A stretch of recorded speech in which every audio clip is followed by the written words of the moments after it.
Un film qui nous a offert des moments inoubliables et qui a défini le genre de la comédie romantique, Pretty Woman. L'une de ses séquences les plus célèbres, cependant, n'a pas été scénarisée et n'a pas été modifiée. Oui, je suis d'accord. Une scène improvisée mettant en scène Julia Roberts et Richard Gere est devenue de l'art cinématographique. Et le public ne s'en lasse pas. Avez-vous une idée du scénario auquel nous faisons référence? Si vous pensez le savoir, laissez un commentaire ci-dessous.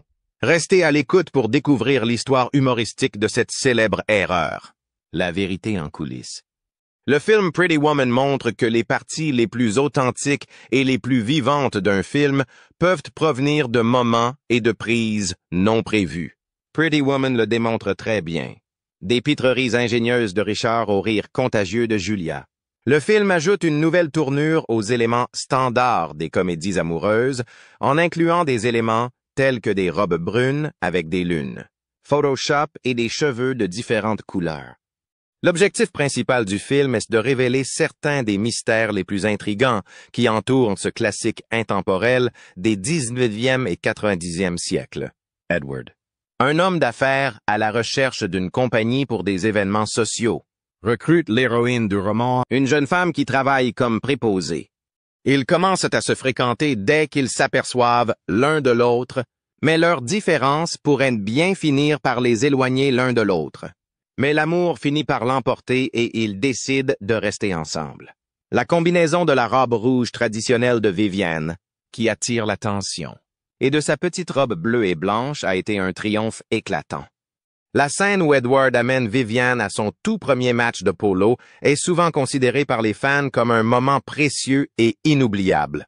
Cette scène restera gravée dans les mémoires non pas à cause du sport, mais à cause de la tenue, un mélange de lunes brunes et blanches, qu'elle portait à l'époque. Avec ses lunes blanches et sa ceinture en chocolat avec des décorations en lait, cette tenue semblait parfaite pour une dame élégante qui pouvait passer pour un membre de la classe supérieure. Pendant des décennies, ce vêtement a été un choix de style populaire et très recherché, tant à Hollywood qu'ailleurs. En fait, le vêtement a été épuisé dans les jours qui ont suivi la première du film, tant les femmes voulaient reproduire cette scène emblématique. Étant donné que vous êtes une influenceuse plus conventionnelle, vous pensiez probablement que Viviane avait les cheveux teints en rouge. Et maintenant, voici une surprise pour vous. En réalité, elle est représentée dans le film comme une blonde. Lorsqu'elle rencontre Edward pour la première fois, elle porte une perruque blonde. Cependant, le lendemain matin, elle laisse libre cours à sa chevelure rousse, ce qui surprend non seulement Edward, mais aussi le public. Cela peut surprendre, mais après ce moment précieux, Julia a ressenti le besoin de faire une retouche rapide. Vous êtes maintenant au courant de ce fait puisque vous avez appris qu'elle s'était coloré les cheveux. En ce qui concerne la scène dans les toilettes, où elle chante passionnément au milieu d'une pléthore de bulles, vous avez vu juste avec votre prédiction. La couleur rouge des cheveux de Julia s'est estompée à cause de la puissance du détergent. Mais il était important d'utiliser le détergent spécifique pour faire beaucoup de bulles denses et mousseuses. Afin de préparer ses cheveux pour la scène suivante, elle a dû les recolorer le soir même. Je dois préciser que Julia n'était pas la seule à avoir besoin d'une nouvelle coloration. Bien que Richard l'ait également fait, il a davantage utilisé Photoshop pour la célèbre affiche du film qu'une véritable teinture. Bien que les cheveux d'Edward soient d'un gris foncé, la représentation de la teinte dans le film est très différente. De plus, il semble que Photoshop ait été utilisé pour le rajeunir. De plus, l'affiche du film comporte un petit travail de Photoshop sur quelqu'un d'autre que Viviane. Julia aurait pu écrire elle-même toutes les séquences romantiques. Mais les producteurs ont choisi de n'utiliser que son portrait sur l'affiche. Ils ont donc engagé le double de Julia, Shelley Michelle, et ont collé la tête de Julia sur le panneau d'affichage à l'aide de Photoshop. Pensez-vous qu'il s'agit d'un choix incroyablement intéressant? De nombreux changements ont été apportés juste avant le début du tournage. Dream Somber, le scénario original du film, écrit par J.F. Lawton, suivait une prostituée hollywoodienne qui avait une liaison avec un riche homme d'affaires, ce qui conduisit à une terrible conclusion. Après de longues délibérations, les producteurs et le réalisateur du film ont opté pour une intrigue fantaisiste et légère qui, espérait-il, plairait davantage au grand public. à l'instar d'un conte de fées. Romantique après avoir acheté les droits et l'implication du réalisateur Gary Marshall. À l'origine, le scénario s'intitulait 3000, un jeu de mots sur le rôle de Vivian joué par Edward. Ce n'est que plus tard dans le processus d'écriture que les producteurs ont décidé qu'ils devaient également modifier le titre. Cette procédure a donné naissance à Pretty Woman, et tout le monde a estimé que ce titre correspondait mieux au nouveau style de conte de fées du film. Lorsque la production de Pretty Woman a commencé, l'actrice Julia était encore en pleine ascension. 6 mois seulement avant la sortie du film, elle avait joué dans l'un de ses premiers grands succès. Il n'est donc pas surprenant que les réalisateurs aient voulu confier le rôle principal à une actrice plus célèbre. Même si les réalisateurs voulaient Julia dès le départ, la plupart des acteurs n'ont pas été confirmés immédiatement en raison de la pagaille qui a régné pendant la pré-production. Le scénario a fait l'objet d'importantes révisions une fois que Disney l'a acquis. La société de production voulait une actrice plus célèbre pour tenir le rôle principal, même si Julia était déjà attachée au film. Marshall a ensuite envisagé Meg Ryan et Karen Allen, mais aucune d'entre elles n'était intéressée par le poste. Les appels à candidatures ouverts comprenaient des actrices telles que Mary Steenburgen, Demi Moore, Marisa Tomei, Michelle Pfeiffer et Laura Dern. Molly Ringwald a refusé le rôle parce qu'elle n'était pas à l'aise pour jouer une prostituée. Même si Diane Lane était sur le point de l'obtenir, elle a dû renoncer pour des raisons d'agenda. Le studio a finalement décidé de réélire Julia de peur qu'elle, ainsi que toutes les autres stars envisagées, n'aient pas pour un autre film. En revanche, Richard Gere a d'abord refusé le rôle dans le film. Richard a fermement déclaré qu'il ne voulait pas participer à l'activité, en réponse aux demandes persistantes de Marshall. Cependant, Marshall n'avait pas d'autre choix que de l'engager, car aucun des autres acteurs qu'il avait en tête, y compris Denzel Washington et Al Pacino, n'était intéressé par le rôle. Malgré l'indécision de Marshall, il garde l'espoir que Julia puisse convaincre Richard de changer d'avis. Peut-être que s'il rencontrait sa co-star en personne, il reviendrait sur sa décision. En présentant à Richard un post-it sur lequel était écrit « S'il te plaît, dis oui », Julia a prouvé qu'elle pouvait s'occuper de l'affaire. À ces stades, tout le monde savait que le film allait bien marcher au box-office car, dès le départ, il avait l'air d'une comédie romantique classique. Les techniques de Julia ont convaincu Richard de reconsidérer sa première démission. Dans des interviews ultérieures, Richard a décrit comment, en transmettant le message à Julia, il a été surpris par sa franchise et son charisme. Il a affirmé que ces deux sentiments étaient présents en lui. Sa décision d'accepter le rôle a finalement été influencée par cet appel sincère qui a réussi à surmonter ses objections. Nous sommes éternellement reconnaissants à Julia d'avoir fait en sorte que nous ayons l'un des couples romantiques les plus emblématiques de l'histoire du cinéma. Erreur de continuité. Il y a des œufs de Pâques et des erreurs que vous auriez pu manquer, mais dont nous tombons tous amoureux à un moment ou à un autre. L'un des Easter eggs les plus fascinants à découvrir pour les fans de cinéma est le lien entre Pretty Woman et Princess Diary from 2001. Les œufs de Pâques dans les films sont généralement difficiles à trouver, mais ce lien particulier était l'un des œufs de Pâques les plus intrigants. Vous savez que le réalisateur Gary Marshall a également réalisé Princess Diary, et il est fort probable qu'il ait voulu incorporer un élément distinctif pour les amateurs des deux films. Vous le saurez si vous êtes du genre à apprécier les coulisses. Non seulement Marshall a refait cette prise plusieurs fois jusqu'à ce que l'acteur soit capable de la faire de manière convaincante, mais il a également choisi le même acteur pour interpréter la même phrase dans Le Journal d'une princesse et dans sa suite. La princesse 2, le véritable engagement, qui a été publié en 2004. Il s'agit sans aucun doute d'un aspect assez intrigant. Le problème de continuité qui s'est produit dans la scène où Vivian et Edward prennent le petit déjeuner ensemble a été relevé par les cinéphiles dès qu'il a été identifié. À un moment donné, Vivian mâche un croissant. Et l'instant d'après, le croissant s'est transformé en crêpe. Vivian est surprise par cette transformation. Malgré le fait que cette inexactitude était difficile à ignorer, elle a créé une conversation parmi le public pour savoir s'il s'agissait ou non d'une véritable erreur, ou si Vivian avait simplement fini de manger son croissant et commencé à manger une crêpe. À l'issue de tous les événements qui se sont déroulés, il a été conclu que le problème était dû à une erreur de continuité. La raison en est que la séquence finale a été mise en place après que de nombreuses photos aient été prises, et que personne ne s'en est rendu compte. En outre, le scénario du bain moussant était plein d'humour lorsqu'il s'est produit. Le caméraman qui est resté avec Vivian pendant toute la durée de l'image a pu saisir sa réaction. Lorsqu'elle est sortie des bulles après avoir chanté une chanson et plongé sa tête dans les bulles. Pendant ce temps, tous les autres s'étaient déjà retirés afin de procéder à des ajustements au tout dernier moment.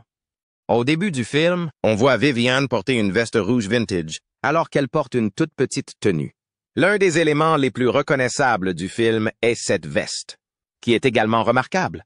D'autre part, saviez-vous que le département des costumes a dû acheter à la hâte cet ensemble dans un magasin du coin pour seulement 30 $?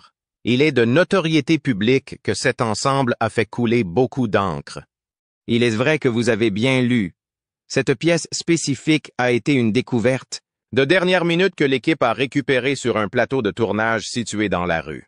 Étant donné qu'elle est devenue un objet très précieux dans le monde de la mode et de l'histoire, nous pouvons affirmer que la personne qui l'a vendue ne s'est pas trompée. Le véhicule que conduit Edward est une Lotus Esprit SE de l'année 1989, qu'il acquiert auprès d'un ami qui a réussi dans le domaine juridique. D'autre part, selon le plan initial, l'automobile devait être soit une Ferrari, soit un Porsche. Ces entreprises de renom n'ont pas accepté l'offre, car elles étaient sceptiques quant à la possibilité d'être associées au motif d'amitié que l'on voit dans le film. Grâce à l'intervention de Lotus, cette position a été reprise par la Lotus Esprit SE, qui a été considérée comme une représentation de la personnalité d'Edward et du mode de vie extravagant qu'il menait. L'intérêt pour le modèle Esprit s'est accru de manière perceptible immédiatement après son apparition à la télévision, ce qui a entraîné un doublement du nombre de demandes pour ce véhicule.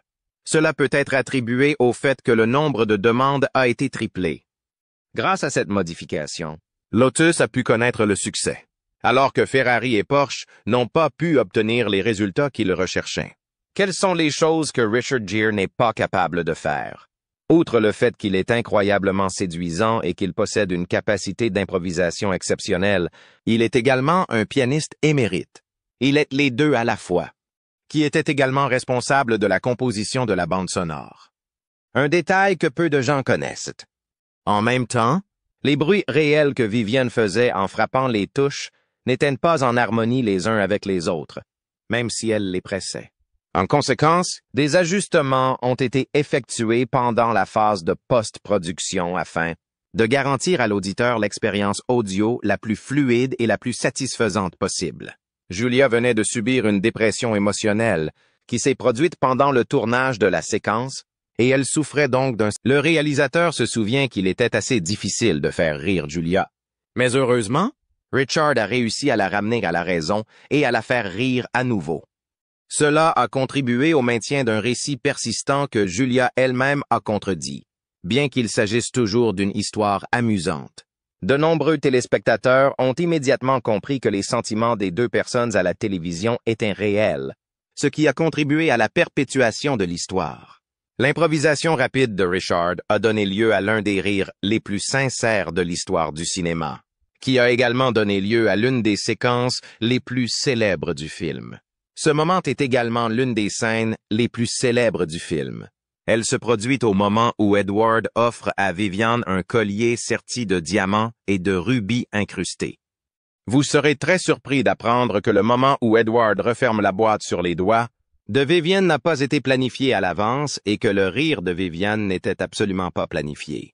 Lorsque vous connaissez déjà la situation, vous ne devriez pas être choqué par l'information qui vous est présentée.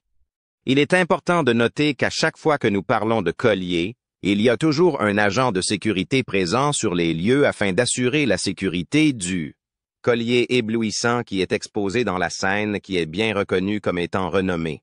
Il convient de noter que le collier, en plus d'être une décoration étonnante, était également un bijou coûteux d'une valeur totale estimée à 250 000 $. Le fait qu'un artefact d'une telle valeur nécessite des procédures de sécurité particulière pendant le tournage est une chose à laquelle il était logique de s'attendre. Les coulisses des films sont loin d'être aussi glamour que le résultat final. Et il y a un risque que des incidents désagréables, tels que des vols ou des vols de moindre valeur, se produisent. En outre, il est possible que les films n'aient pas le même succès.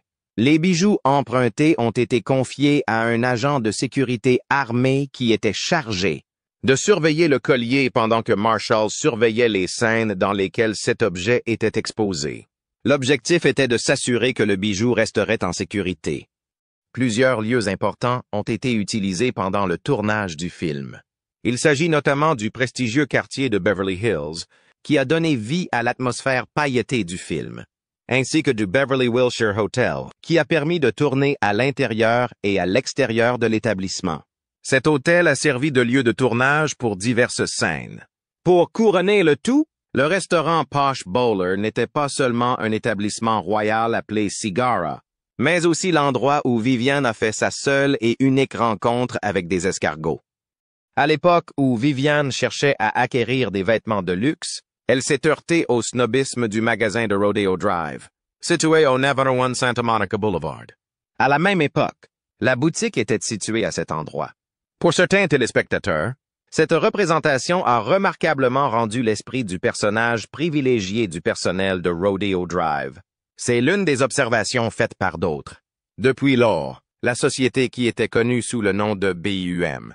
Boutique a été rebaptisée Bagley Mishka. Tous ceux qui ont regardé Pretty Woman s'accordent à dire que la robe rouge aux épaules dénudées est le vêtement le plus célèbre du film. C'est le trophée qui est décerné à l'article de mode qui a suscité le plus d'attention de la part du public. D'autre part, le processus de fabrication de ce vêtement a été un voyage plein de tournants et de rebondissements qui n'étaient pas prévus. Selon certaines rumeurs, le département des costumes était sur le point de manquer l'occasion de porter ce vêtement, qui allait finalement entrer dans les annales de l'histoire du cinéma.